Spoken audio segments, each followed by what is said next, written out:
Minha nora me apresentou ao chefe dela como a perdedora desempregada da família. Isso não me afetou, pois quando a filha do chefe apareceu, ele disse para minha nora: "Você está demitida." "Chefe, quero que conheça a minha sogra, Aurora. Ela é... ela é a perdedora desempregada da família."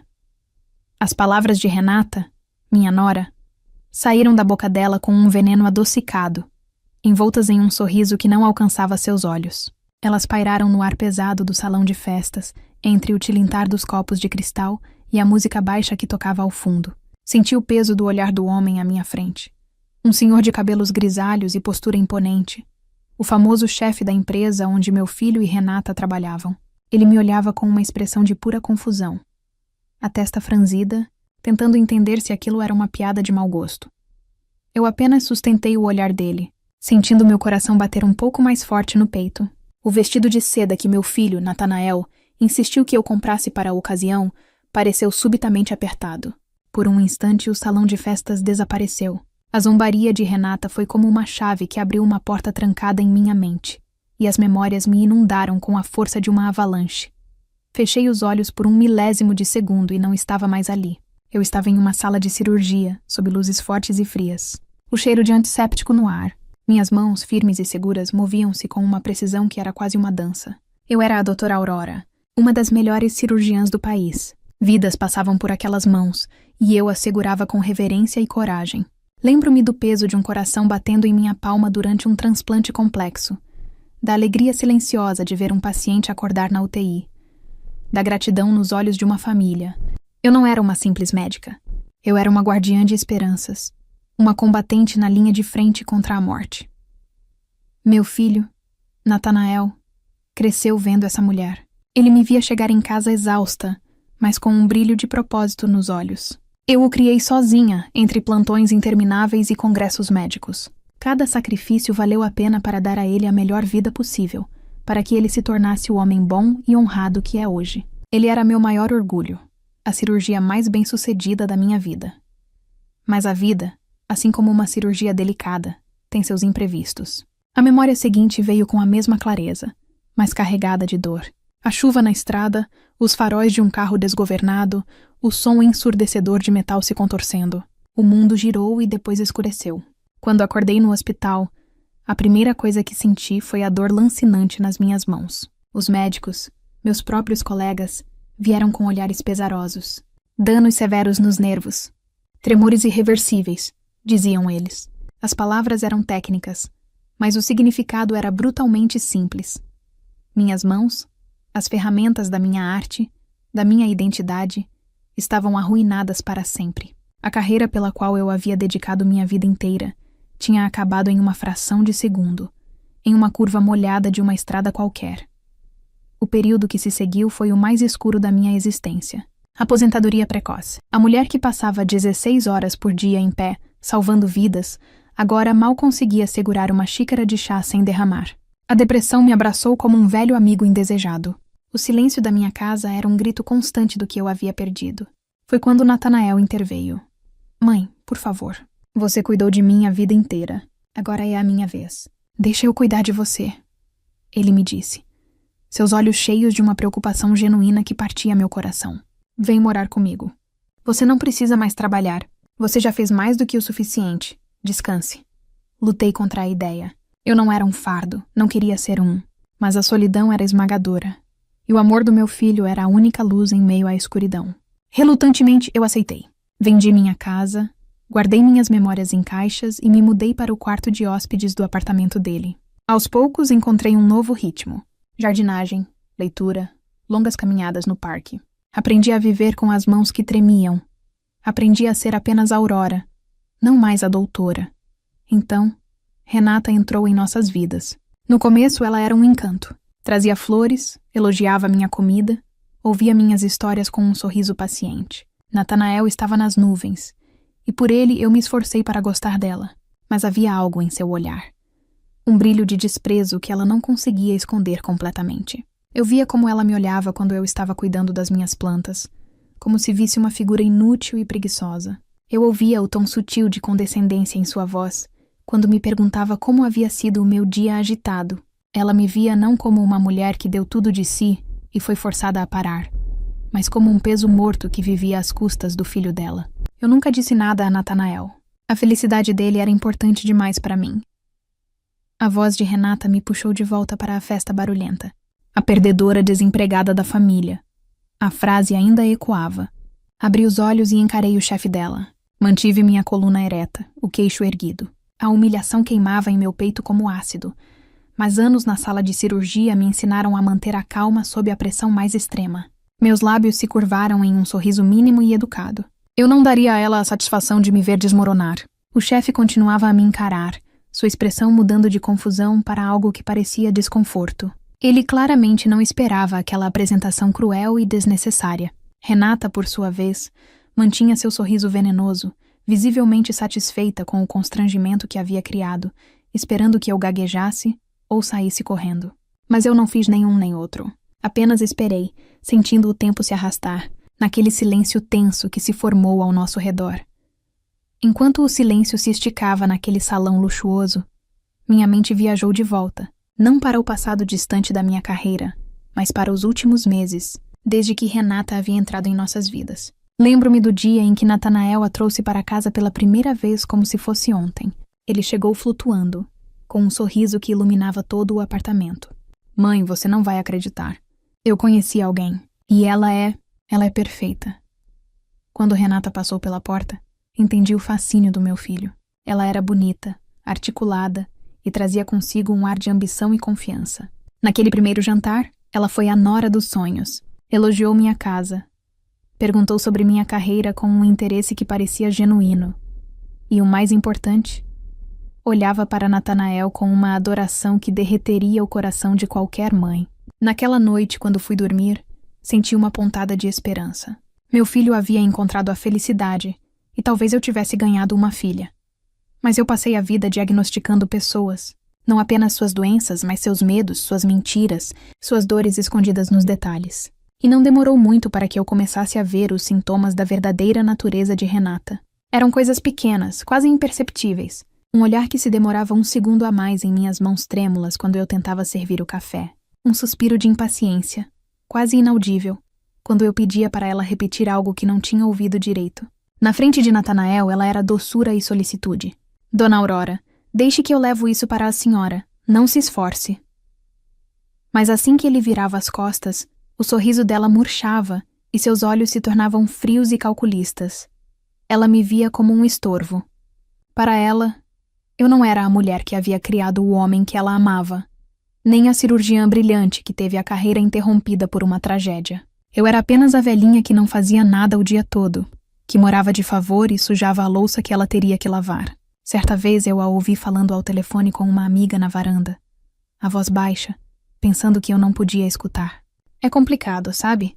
Ter a mãe dele morando com a gente. É uma despesa extra e zero de ajuda. Passa o dia inteiro cuidando das plantas. Francamente, que vida inútil. Cada palavra foi uma facada. Senti o ar me faltar, mas me mantive quieta no meu quarto. O que eu poderia fazer? Se eu contasse para Natanael, ele ficaria arrasado. Ele a amava com uma devoção cega, e confrontá-lo com a verdade apenas criaria um abismo entre nós. Ele poderia até mesmo não acreditar em mim, pensando que era ciúme ou implicância de sogra. Então eu engoli a dor. Pela felicidade do meu filho, eu me tornei uma atriz, representando o papel da sogra contente, que adorava a noiva dele. Quando eles anunciaram o noivado, eu o abracei com toda a força, desejando que ele fosse feliz, enquanto uma parte de mim gritava em silêncio. Abracei Renata também, sentindo a rigidez em seus ombros. Parabéns, minha querida, eu disse, e o sorriso que dei foi o mais convincente que consegui forjar. A ideia de ir à festa anual da empresa foi dela, é claro. Ela trouxe o assunto durante o jantar, algumas semanas antes do evento. Nate, estava pensando... A gente deveria levar sua mãe à festa este ano, disse ela, com aquele tom falsamente animado. Natanael se iluminou. Mãe, que ótima ideia! Você precisa sair, se divertir. Vai ser uma noite incrível, a festa mais importante do ano. Meu primeiro instinto foi recusar. Eu não tinha mais roupas para eventos assim, nem a disposição para socializar em um ambiente cheio de estranhos. Ah, meu filho, não sei. Festas não são mais para mim. Prefiro ficar em casa, tranquila. Renata não desistiu.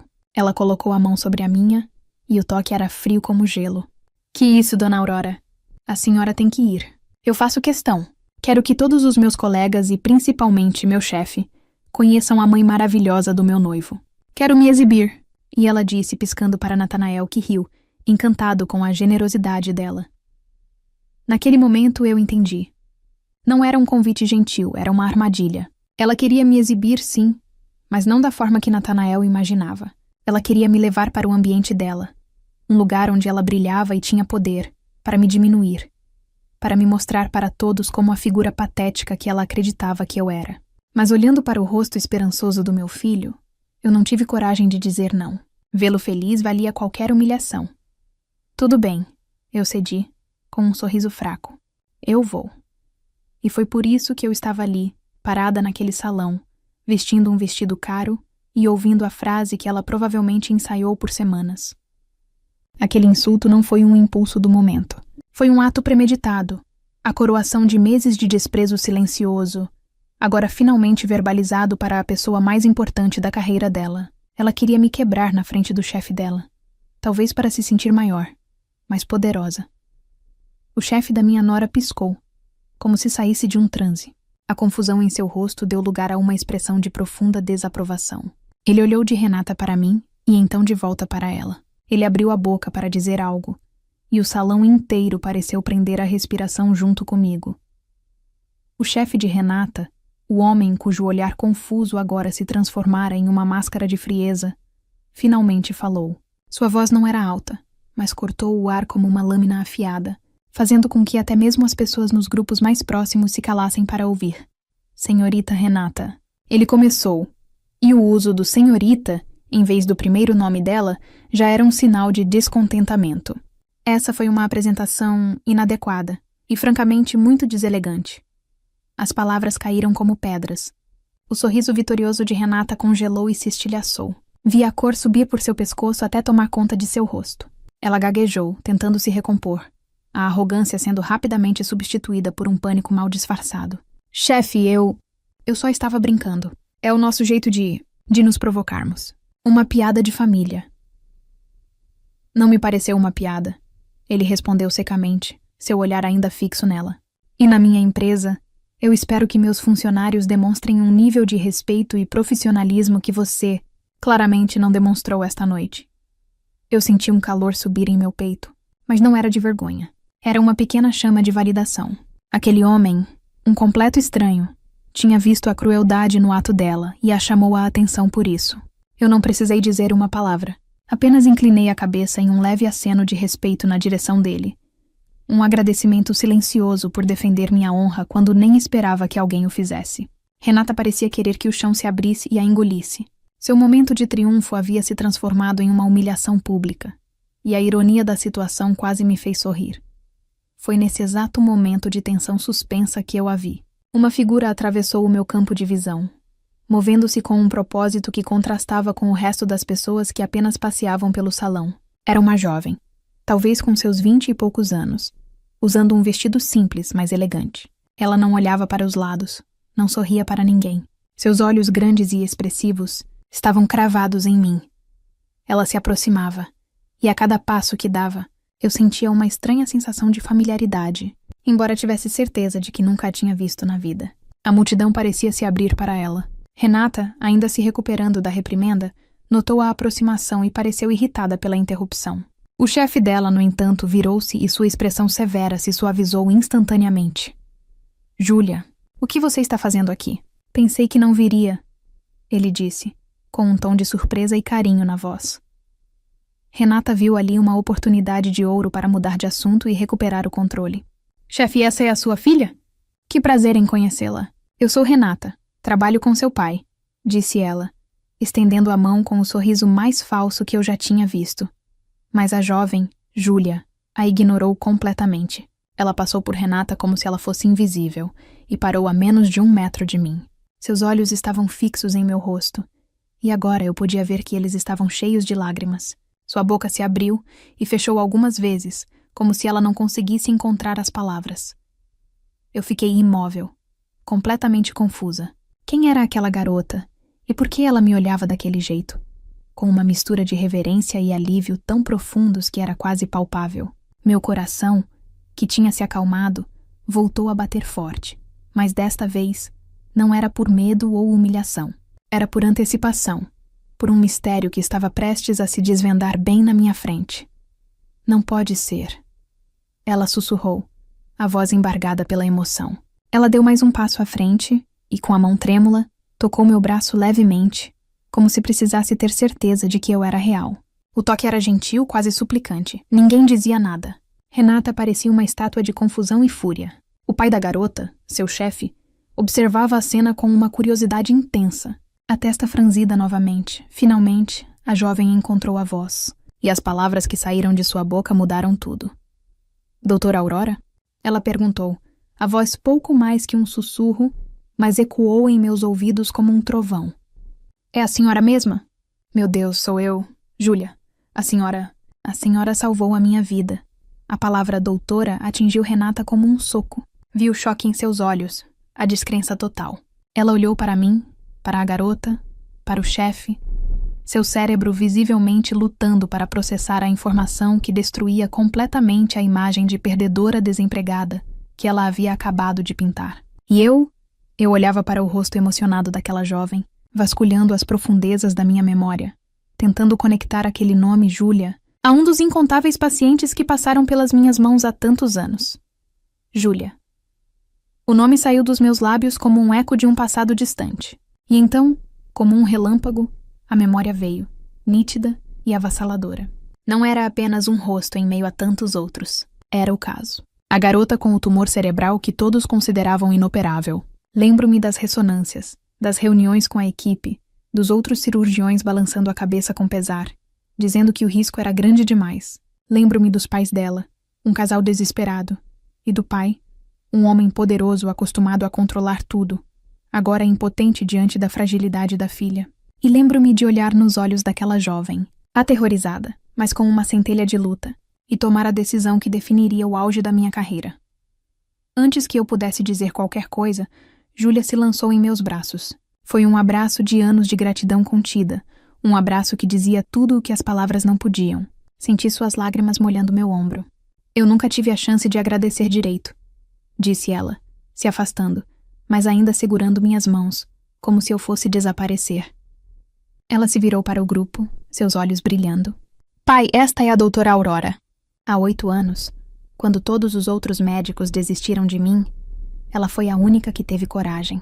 Ela passou 18 horas em uma cirurgia de risco para remover o tumor que ia me matar. Ela olhou diretamente para Renata, cuja pele estava agora pálida como cera. O rosto uma máscara de horror e descrença. A senhora a chamou de quê?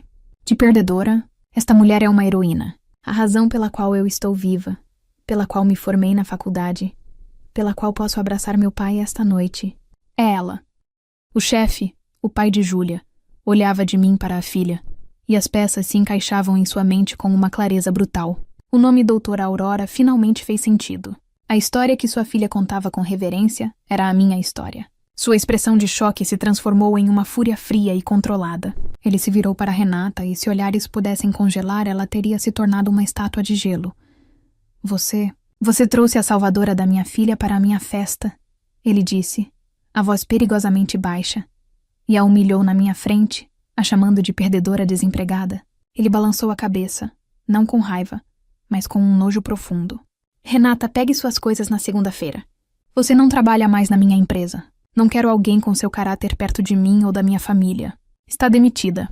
A palavra demitida soou como uma sentença final. Renata cambaleou, as lágrimas de pânico agora escorrendo livremente por seu rosto.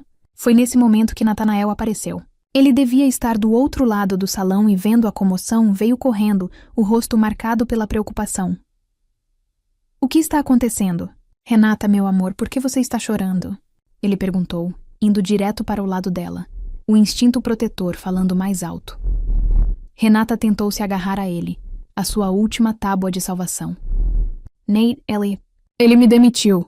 Por causa de uma brincadeira? Diga a ele. Mas antes que Natanael pudesse dizer qualquer coisa, o chefe se adiantou. Ele olhou para o meu filho com um pesar genuíno. Seu filho, senhora? Ele perguntou para mim. Eu assenti. Ele então se voltou para Natanael. Jovem, eu sinto muito, mas você precisa saber a verdade. A sua noiva acabou de apresentar a sua mãe para mim, na frente de todos, com as seguintes palavras: a perdedora desempregada da família. Natanael congelou. Ele olhou para o chefe, depois para mim e finalmente para Renata. Vi a compreensão dolorosa amanhecer em seu rosto. Todos os pequenos sinais que ele deve ter ignorado, todas as minhas desculpas evasivas, todos os sorrisos forçados, tudo fez sentido para ele naquele instante. A imagem da mulher perfeita que ele amava se desfez diante de seus olhos, revelando a pessoa cruel e mesquinha que eu via há meses. Você fez isso? Ele perguntou a Renata, a voz embargada de dor e decepção. Renata soluçou, sem conseguir formular uma defesa. Seu silêncio era uma confissão. Natanael se afastou dela, como se seu toque o queimasse. Seus olhos se encheram de lágrimas, mas também de uma nova determinação. Ele caminhou até mim e segurou minha mão. A mesma mão trêmula que Renata tanto desprezava. Essa mulher, disse ele, a voz firme para quem quisesse ouvir. Passou a vida salvando pessoas. Ela me criou sozinha e me deu tudo. Ela não é uma perdedora. Ela é a mulher mais forte e honrada que eu conheço. Ele se virou para Renata, a decisão final estampada em seu rosto. Acabou, Renata. Eu não posso construir uma vida com alguém que é capaz de tratar a pessoa mais importante do mundo para mim com tanto desprezo e crueldade. Acabou tudo entre nós. Ele nem esperou uma resposta. Apenas me deu um abraço apertado e sussurrou em meu ouvido. Me perdoe, mãe. Por favor, me perdoe por não ter visto antes. Eu o abracei de volta, sentindo o peso de meses sair dos meus ombros. Eu não sentia alegria pela desgraça de Renata.